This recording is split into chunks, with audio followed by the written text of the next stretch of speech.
जय हिंद दोस्तों। आज जो द हिंदू में एडिटोरियल आया है वो आया है कि इंडिया में अगर फॉरेन यूनिवर्सिटीज़ खुलेगी तो उसके क्या क्या बेनिफिट होंगे, क्या क्या रिस्क हो सकते हैं, और क्या अभी किसी कंट्री ने इस तरह का वादा किया है कि इंडिया के साथ में, और क्या क्या प्रोमिस किए हैं, और इंडिया में क्या पॉलिसी की है पे वो भी देखते हैं। ठीक है ना। तो जैसे कि अगर फॉरेन यूनिवर्सिटी इंडिया में खुलती है ना, उसका बोलते हैं हम इंटरनेशनल ब्रांच कैंपस। सर समझ में नहीं आया, मैंने कहा मैं बताता हूँ। जैसे अगर ऑक्सफोर्ड दिल्ली में अपना कोई एक कैंपस खोलती है तो उसको मैं क्या बोलूँगा, ऑक्सफोर्ड की ये इंटरनेशनली ब्रांच कैंपस है। समझ में आ गया ना, बिल्कुल आ गया सर। इंटरनेशनली है और ये ऑक्सफोर्ड की ब्रांच है और यहाँ पे कैंपस खोल रही है। बात समझ में आ गया सर। कंटेक्स्ट क्या है, अभी जो यूके के पीएम साहब हैं उनका नाम है केयर स्टेमर। ये इंडिया में आए थे, इंडिया में इन्होंने विजिट किया और उन्होंने अपना एक प्लान को अनाउंस किया है। उन्होंने क्या कहा कि अब यूके की जो यूनिवर्सिटीज़ है ना, वो अब इंडिया में भी अपना कैंपस को खोलेगी।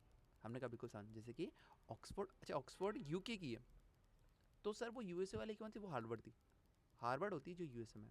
हमने कहा सर बात समझ में आ गई।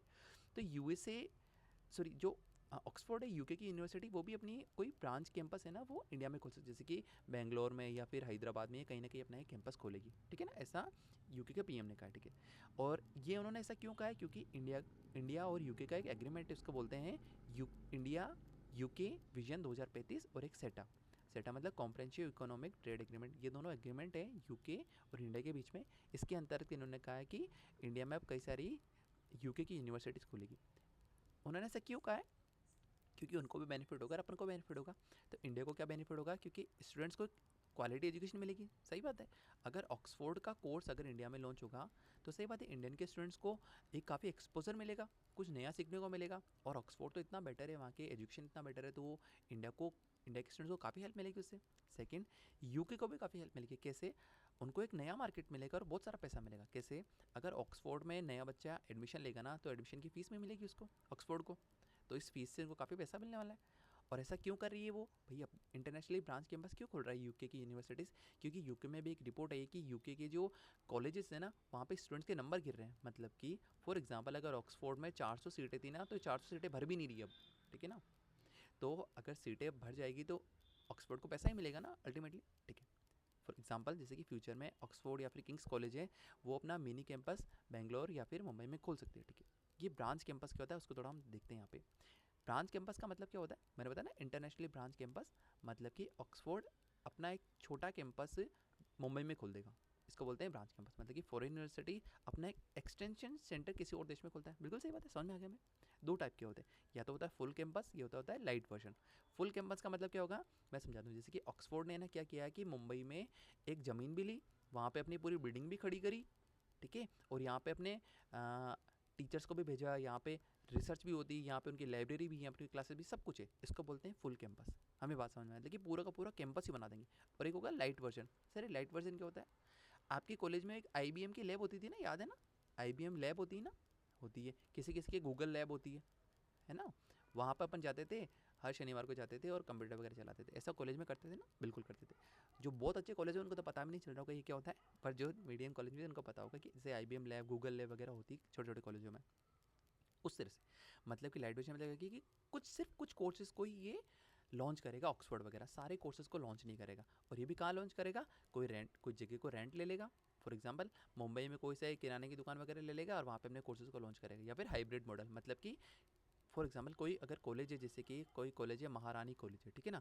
महारानी कॉलेज में एक कहेगा कि यार कि आपका एक कमरा हमें दे दो और यहाँ पे हम अपने कोर्स को लॉन्च करेंगे। तो महारानी कॉलेज के जो स्टूडेंट्स हैं वो भी इसको एनरोल कर सकते हैं, और कोई बाहर बच्चे होंगे ना वो भी इस कोर्स को लॉन्च कर सकते हैं। समझ में आ गया ना लाइट वर्जन, मतलब कि एक छोटा सा कमरा ले लिया कहीं पे और आपने कोर्स को लॉन्च कर दिया। ठीक है ना। इससे कुछ भी फील नहीं आता है, लेकिन यहाँ से पूरा फील आएगा अगर फुल कैंपस खोलते तो। बात समझ में आ गई। क्या इस तरह से दुनिया में एग्जाम्पल है? हाँ है। न्यूयॉर्क यूनिवर्सिटी है, उसने आबू धाबी में भी फुल कैंपस लॉन्च किया था। और यूनिवर्सिटी ऑफ लंदन ने सिंगापुर में कुछ कोर्सेज वगैरह लॉन्च किए हैं इस तरह से। जैसे ये होता है ना, जैसे कि इंडिया में कोई महारानी कॉलेज हो, वहाँ पे एक कमरा ले लिया उन्होंने, ऑक्सफोर्ड ने कहा कि हमें एक कमरा दे दो ताकि आपके बच्चे तो हमारे यहाँ पढ़ ही लेंगे और बाहर का कोई बच्चा पढ़ना चाहेगा तो भी पढ़ लेंगे। बात समझ में आके सर, ग्लोबल एक्सपीरियंस क्या होता है। ठीक है ना। मतलब कि क्या दुनिया में इस तरह को सक्सेस मिली है क्या ऐसे ब्रांच कैंपस से? तो बहुत कैंपस फेल हुए हैं और बंद करने पड़े। एग्जाम्पल जैसे टेक्सास का A&M, एक यूनिवर्सिटी थी जो कि कतर में खुली थी, उसको लास्ट में बंद करना पड़ा था। उसी तरह से कैंट यूनिवर्सिटी थी जिसे ब्रसल में खोला था, उसको भी बंद करना पड़ा था। क्यों? क्योंकि स्टूडेंट्स कम पड़ गए थे। स्टूडेंट्स ने ऐसे ब्रांच कोर्सेज में, ब्रांच कैंपस में वो एनरोल करते ही नहीं, वो उसमें ज़्यादा एडमिशन नहीं लेते हैं। वो कहते हैं यार कि तो नकली लग रही, क्या पता सही हो नहीं हो, भरोसा ही नहीं है। सेकंड, उन वाले ब्रांच कैंपस को फाइनेंशियल लॉस उठाना पड़ा था, मतलब कि स्टूडेंट्स ने एनरोल किए नहीं तो उनको पैसा मिले तो वातावरण बंद करना पड़ा। और जो कोर्सेज होता है वो लोकल डिमांड के हिसाब से नहीं होते। मैं थोड़ा समझाता हूँ। जैसे कि ऑक्सफोर्ड ने अगर एक कोर्स लॉन्च किया कि शेक्सपियर पे, ठीक है ना, शेक्सपियर पे उसने कोई कोर्स को लॉन्च किया, तो और मुंबई में लॉन्च किया, मुंबई में कोई सा फुल कैंपस बना दिया उन्होंने, ठीक है ना। अच्छा सोच के बताओ कि ऑक्सफोर्ड का शेक्सपियर वाला कोर्स इंडियन स्टूडेंट्स को क्या हेल्प करेगा? कुछ भी नहीं करेगा। इंडियन स्टूडेंट्स कहेगा कि सर आप लोग में एआई सीखो, डाटा मैनेजमेंट सीखो, ऐसा कुछ सिखाइए। लेकिन ऑक्सफोर्ड कहेगा नहीं नहीं नहीं, हम तो सिर्फ शेक्सपियर के कोर्स ही लॉन्च करेंगे। तो इंडिया वाले स्टूडेंट्स कहेंगे हमें जाना ही नहीं है आपके यहाँ पे, क्योंकि आपकी जो कोर्सेज है वो लोकल डिमांड के हिसाब से तो है ही नहीं। हमें तो एआई वगैरह पढ़ना था, आर्टिफिशियल इंटेलिजेंस, मशीन लर्निंग ये पढ़ना था, अब तो मैं शेक्सपियर पढ़ा रहे हो। तो अल्टीमेटली क्या होगा, ऑक्सफोर्ड को बंद करना ही पड़ेगा। स्टूडेंट्स आएंगे ही नहीं, बाद में फाइनेंशियल लॉस होगा और लास्ट में वो कोर्सेज बंद हो जाते हैं। समझ में आ गया? आ गया। प्रॉब्लम क्या हो गया, अगर कैंपस बंद हुआ तो स्टूडेंट का फ्यूचर है ना वो डिफिकल्ट रहता है। मैं समझाता हूँ कैसे। भाई ये मान लो उसने शेक्सपियर का कोर्स को लॉन्च भी कर दिया, ये 4 साल का कोर्स था, ठीक है ना। आई एम सॉरी, कहाँ चला गया वो, शेक्सपियर का कोर्स था जो कि 4 ईयर का था, ठीक है। लेकिन बच्चों ने एनरोल किया ही नहीं ज़्यादा से ज़्यादा, और 10 बच्चों ने एनरोल किया, ठीक है, और इनके 2 साल भी पूरे हो गए। अब अगर ऑक्सफोर्ड को लगा रहे यार कि मेरा तो ये किराया नहीं निकल रहा है, मेरा तो खर्चा नहीं निकल रहा, मैं तो इसको बंद कर रहा हूँ, ठीक है ना। ये 4 साल का कोर्स था और बच्चों की 2 साल पूरे हो चुके थे। अब ऑक्सफोर्ड कहता है कि मैं तो इंडिया छोड़ के भाग रहा हूँ। तो इन 2 साल तो बच्चों ने इन्वेस्ट किया ना, तो इनकी तो 2 साल बिगड़ गए, इनका तो फ्यूचर बिगड़ा है ना। तो अब ये 2 साल क्या करेंगे बेचारे, इनके तो 2 साल पूरे के पूरे वेस्ट हो गए हैं। अब इनको नए कॉलेज में एडमिशन लेना पड़ेगा, वापस शुरुआत से 4 साल के नए कोर्स करना पड़ेगा। समझ में आ गया? तो फ्यूचर का जो स्टूडेंट का फ्यूचर है वो काफ़ी अनसर्टेन हो जाता है ऐसे कैंपस की वजह से, अगर ऐसे कैंपस बंद हो जाते हैं। और इंडिया में अभी तक भी है ना, अभी तक भी यूजीसी है, मतलब कि यूजीसी एक ऐसी संस्था है भारत के अंदर है जो कि सबको है ना रूल्स वगैरह बनाती है यूनिवर्सिटीज़ के लिए, कि यूनिवर्सिटी का एग्जिट प्लान क्या होगा, या फिर कोर्सेज कब लॉन्च करेंगे, कौन कौन से कोर्सेज लॉन्च करेंगे वगैरह वगैरह। यूजीसी ने अभी तक भी यहाँ पे एग्जिट प्लान या फिर स्टूडेंट प्रोटेक्शन का कोई भी रूल नहीं बनाया यूजीसी ने, मतलब इतने सालों को देश को आज़ाद हुए, लेकिन अभी भी एग्जिट प्लान, मतलब कि अगर ये ऑक्सफोर्ड बीच में एग्जिट करता है, बीच में चली जाती है, तो बच्चों का क्या होगा लास्ट में, लास्ट के 2 ईयर वो कहाँ जाएंगे। ऐसा कोई भी रूल नहीं बनाया, ठीक है ना। स्टूडेंट का प्रोटेक्शन वगैरह कुछ भी नहीं बनाया यूजीसी ने, ठीक है। हम बात करते हैं यहाँ पे चैलेंजेस की, कि अगर ऐसे branch campus, international branch campus India में आते हैं, जैसे ऑक्सफोर्ड का कोई मिनी वर्जन इंडिया में आता है, तो उसके चैलेंजेस क्या है। पहला तो इन्वेस्टमेंट, मतलब कि क्या यूके की यूनिवर्सिटीज़ फुल कैंपस बनाएगी या सिर्फ पार्टनर पे काम चलाएगी। जैसे कि वो पूरा फुल कैंपस बनाएगी, लैंड लेगी, फिर यहाँ पे कैंपस वगैरह बनाएगी, या फिर सिर्फ वो एक दूसरे महारानी कॉलेज के अंदर भी कमरा किराया ले लेगी और कहेगी आप आपके स्टूडेंट्स को पढ़ाओ और दूसरे स्टूडेंट्स को भी आने दो। वो किस तरह से करेगी? अभी तक भी इन्वेस्टमेंट क्लियर नहीं किया उन्होंने, यूके वालों ने, यूके के पीएम साहब ने। सेकंड, फैकल्टी की बात रहेगी। देखो ऑक्सफोर्ड का अगर कॉलेज खुलेगा ना मुंबई में, तो ऑक्सफोर्ड के प्रोफेसर तो आने से रहे, वो तो यहाँ नहीं आएंगे। तो ऑक्सफोर्ड वाला क्या कहेगा कि यहाँ की जो इंडियन टीचर्स है ना उनको हायर कर लेगा, कहेगा तुम जाके मेरी तरफ से पढ़ाओ। मतलब कि मोस्टली इंडियन टीचर्स ही रहने वाले हैं फैकल्टी में। तो अगर ऑक्सफोर्ड की ब्रांच खुलती हुई है तो यहाँ पे फॉरेन का फील तो आएगा नहीं ना। हमें तो ऐसा लगेगा नहीं कि फॉरेन यूनिवर्सिटी से पढ़ रहे हैं, हमें तो लगेगा कि यहाँ के राम प्रसाद साहब ही पढ़ा रहे हैं, ठीक है। रिसर्च की बात करें तो यहाँ पे सिर्फ और सिर्फ टीचिंग की फोकस होगा। अगर ऑक्सफोर्ड यहाँ आएगी, ठीक है, तो वो तो यहाँ पे सिर्फ अपने कोर्सेज बेचने के लिए आएगी, सिर्फ कमर्शियल के हिसाब से आएगी, सिर्फ टीचिंग कराएगी और चली जाएगी। यहाँ पे रिसर्च डेवलपमेंट वगैरह कुछ भी नहीं करेगी वो।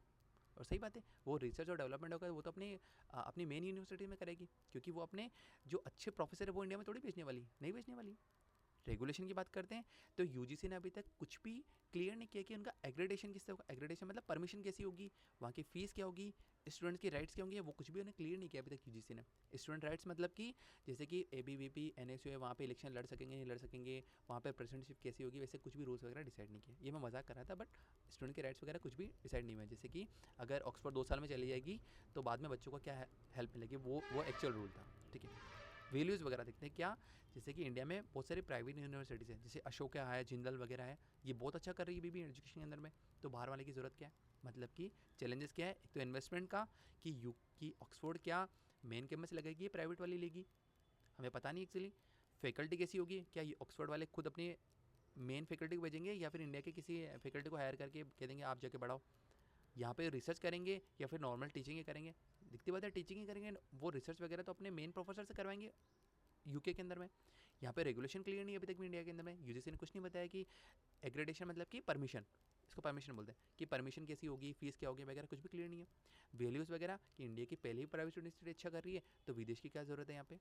अपॉर्चुनिटी की बात करते हैं यहाँ पे हम, कि अगर ऑक्सफोर्ड ने अपना ब्रांच कैंपस इंडिया में लगाया तो उससे हमें क्या क्या बेनिफिट मिलेगा। पहले तो क्वालिटी एजुकेशन मिलेगा सभी को, अच्छी बात है, सही बात है। अगर ऑक्सफोर्ड अपना कोर्सेज वगैरह लॉन्च करेगी तो बच्चों को काफ़ी अच्छे टेक्स्ट बुक वगैरह मिलेगी, अच्छा नॉलेज वगैरह मिलेगा यहाँ पे। सेकंड, जो टीचर्स वगैरह होंगे उनको मॉडर्न टीचिंग और मैनेजमेंट स्टाइल मिलेगी। मतलब कि देखो, अगर ऑक्सफोर्ड का एक भी प्रोफेसर इंडिया आ गया ना, तो क्या है ना, वो अपने पीयर्स को, मतलब फॉर एग्जांपल ऑक्सफोर्ड का कोई प्रोफेसर यहाँ पे इंडिया आ गया, ठीक है ना, और इन्होंने इंडियन टीचर को भी हायर किया हुआ है, तो इंडियन टीचर ऑक्सफोर्ड के प्रोफेसर से काफ़ी कुछ सीखने को मिलेगा, किस तरह से पढ़ाते हैं, इस तरह से नोट्स वगैरह बनाते हैं, इस तरह से समझाते हैं बच्चों को, तो उनको भी काफ़ी मॉडर्न टीचिंग की स्टाइल समझ में आएगी। ये टीचर्स के लिए था। लास्ट में हमारा जो नेशनल एजुकेशन पॉलिसी 2020, वो भी इंटरनेशनलाइजेशन का जो उनका गोल है, मतलब कि हमें इंडिया में भी इंटरनेशनल कोर्स वगैरह लॉन्च करना है, उसको भी काफ़ी बूस्ट मिलेगा। ठीक है, एग्जाम्पल, अगर कैम्ब्रिज यूनिवर्सिटीज़ अहमदाबाद में कैंपस खोलेगी तो इंडिया को भी यूके लेवल का एक्सपोजर मिलेगा बिना यूके जाए। मतलब हमें यूके जाना भी नहीं पड़ेगा और यूके का हमें जो एक्सपीरियंस है वो सब कुछ मिलेगा स्टूडेंट्स को। वहाँ पे एजुकेशन किस तरह से होता है सब कुछ मिलेगा, हमें कोर्सेज वगैरह देखने को मिलेंगे। कोर मैसेज क्या है, मतलब कि आर्टिकल का मेन लाइन क्या है, कि सिर्फ फॉरेन ब्रांड से क्वालिटी नहीं आएगी, ठीक है ना, रियल क्वालिटी आएगी जहाँ पे रिसर्च वगैरह होगी, इनोवेशन होगा और स्ट्रॉन्ग टीचिंग सिस्टम होगा। ऐसा ना हो कि इंडियन टीचर को आप लेके आ गए तो वो तो सेम ही बात रहेगी ना, फिर तो नाम हो गया सिर्फ कि ऑक्सफोर्ड का सिर्फ ब्रांड है, वहाँ पे टीचर तो इंडियन नहीं पढ़ा रहा। ऐसा हमें नहीं चाहिए, हमें ऑक्सफोर्ड के ही प्रोफेसर यहाँ लेके आओ, काफ़ी अच्छी रिसर्च हो यहाँ पे, इनोवेशन काफ़ी बेटर हो, तब हम मानेंगे कि हाँ, कि ये एक्चुअल में कोई इंटरनेशनली ब्रांच कैंपस यहाँ पे इंडिया में है। वे फॉरवर्ड क्या करने की ज़रूरत है, मतलब कि आगे क्या करने की ज़रूरत है। पहला होगा यूजीसी को अपने रूल्स को क्लियर करना चाहिए कि फ़ीस क्या होगी, स्टूडेंट को किस तरह से प्रोटेक्ट करेंगे। फॉर एग्जाम्पल, अगर 2 साल में चला, 4 साल का कोर्स था, 2 साल में अगर ऑक्सफोर्ड चला गया तो लास्ट के 2 साल में क्या होगा बच्चों का, इस तरह के स्टूडेंट का प्रोटेक्शन के राइट्स वगैरह को यूजीसी को क्लियर करनी चाहिए। सेकेंड, जॉइंट रिसर्च करनी होगी, इंडियन और जो फॉरेन इंस्टीट्यूट है ये मिलकर के किसी प्रोजेक्ट को कंप्लीट करें। उससे क्या होगा कि बच्चों को भी हेल्प मिलेगी, क्यों, क्योंकि वो फॉरेन के जो प्रोफेसर उनके साथ वर्क करने का उनको मौका मिलेगा। थर्ड क्या हो जाएगा, फोकस होना चाहिए कि कमर्शियल सिर्फ मोटिव नहीं होना चाहिए, सिर्फ वो ऑक्सफोर्ड यहाँ पे पैसा कमाने के हिसाब से नहीं है, इंडिया में कैपेसिटी बिल्डिंग और क्वालिटी इंप्रूवमेंट भी हो, मतलब कि बच्चों की भी कैपेसिटी वगैरह और उनकी क्वालिटी भी काफ़ी बेटर हो यहाँ पे। ठीक है, फाइनल टेक अवे बात करते हैं, कंक्लूजन क्या है कि फॉरेन यूनिवर्सिटीज़ अब इंडिया में आ रही है, तो ये एक अपॉर्चुनिटी भी और रिस्क भी है। रिस्क क्यों, अगर 4 साल का कोर्स था 2 साल में चले गए तो लास्ट 2 साल बच्चे क्या करेंगे। और अगर G9 क्वालिटी और रिसर्च लेके आएंगे, अगर ऑक्सफोर्ड अगर यहाँ पे एक अच्छी एजुकेशन, एक अच्छा रिसर्च वगैरह लेके आएंगे, तो हाँ, इंडिया को भी एक ग्लोबल एज मिलेगा, मतलब इंडिया का भी काफ़ी रिस्पेक्ट बढ़ेगा दुनिया के अंदर में। और अगर सिर्फ ब्रांड सेलिंग हुई तो एक फ्लॉप शो हो जाएगा, जैसे कि यहाँ पे देखा गया हमने कि टेक्सास के अंदर, जो कतर के अंदर है, वो भी बंद करना पड़ा टेक्सास A&M यूनिवर्सिटीज़ को, और कैंट यूनिवर्सिटी ब्रुसेल में, तो उसको बंद करना पड़ा। इस तरह के हमें सिर्फ ब्रांड नहीं चाहिए, हमें एक बेटर रिसर्च चाहिए यहाँ पे, एक अच्छा एजुकेशन चाहिए, और हमें लोकली जो कोर्सेज़ की डिमांड है वो हमें चाहिए। ठीक है, थैंक यू।